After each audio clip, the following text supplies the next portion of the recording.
Here's a quick tip for starting the playback or recording of Pro Tools with an external MIDI device. Now you may have a MIDI controller or a MIDI keyboard that has control surface functionalities. In that case, you'd go to Setup menu Peripherals and you could choose your device. For example, something that emulates the Mackie Huey, or an M-Audio keyboard that has hypercontrol, or even something like an Avid control surface. But in this case, I don't have one of those, so I'll show you the easy way to do it. The first thing you want to do is make sure your MIDI device is connected and recognized by Pro Tools. The simplest way to do that is go to Setup menu, MIDI, Input Devices. And I can see here that my Elisa's Vortex is connected. It's being recognized by Pro Tools. If you don't see it there, you may need to go to Setup menu, MIDI, and choose MIDI Studio. Now Mac users, this will open Audio MIDI Setup and you can just verify that it's showing up there. Now the technique I'll use is kind of a little shortcut or workaround for not having an actual control surface or external MIDI device that has transport controls. What I'll use is this option called Wait for Note. Now if you don't see this section in your floating transport window, just go to this little pull-down menu and make sure that MIDI controls is checked. So when I enable Wait for Note, Pro Tools won't start recording until I play a note on my keyboard. This means that I have to be recording to a track.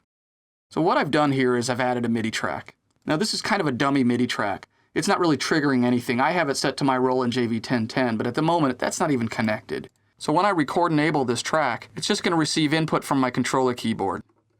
Okay, I see MIDI coming in, and again, it's not really going anywhere. But if I enable record on the transport, Pro Tools is sitting and it's waiting for that note. As soon as I hit any note on my keyboard, Pro Tools starts playing and recording. Now I am recording to a MIDI track, but MIDI data really doesn't take any space at all on your computer, so you could easily waste a MIDI track for the sole purpose of starting record and playback. So this would be useful in a situation where you can't be really close to your Pro Tools system and the mouse and keyboard, but you need to start recording for maybe another vocal or a guitar. If your controller keyboard could be closer, all you'd have to do is tap any note. Another scenario where this might be really handy is if I'm recording an instrument track. You'll see here that I've already created an instrument track with the DB33 organ. And what I'd like to do is have Pro Tools ready to record and then walk over to my controller, maybe it's a few steps away, tap one note, and then start recording.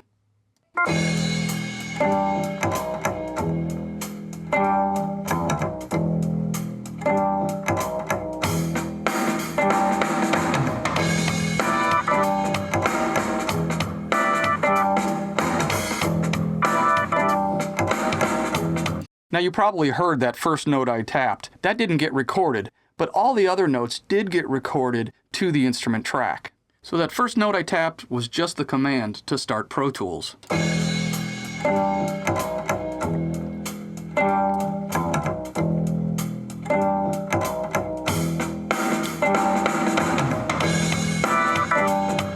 So it's a kind of handy workaround for not having a control surface or something with external transport control. Thanks for watching.